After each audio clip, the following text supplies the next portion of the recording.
what are the common misconceptions, would you say, that non-Koreans have when working for Korea Inc.?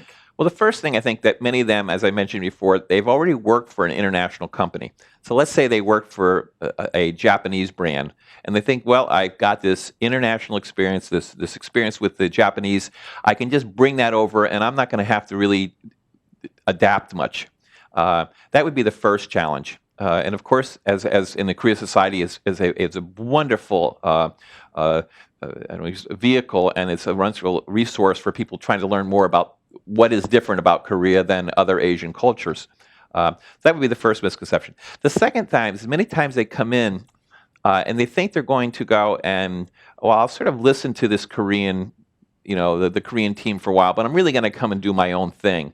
And they don't realize how well established these Korean brands are, how have tens of thousands of employees in Korea. I believe Samsung has something like 6,000 engineers, or PhDs rather. So these are very solid companies. And so they non-Koreans sometimes come in thinking, well, I'm going to sort of go along with them for a while, but I'm really going to do my own thing. And they have to realize that you can't change these groups because they're very successful.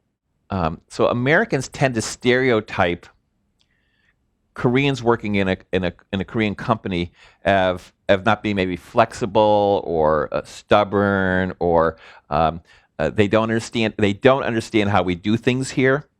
And I think it depends on that expat.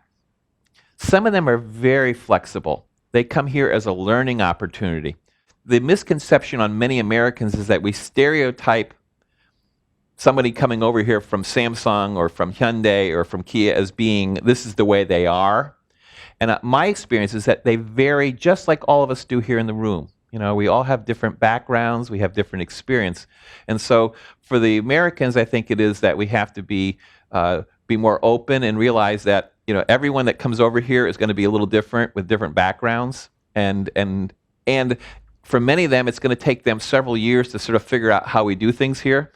And of course, that's about when the time they go back, and so and they have to learn about new ones. So I think that would be that. On the Korean side, I think that they have to realize that there are very established long procedures here in many of the sectors, and what worked in Korea does not necessarily work here. And in my own experience, again, this is sort of where many of the expats coming over here, they don't have that background. Over 3 or 4 years, they figure it out. Okay, this is how it has to be done here.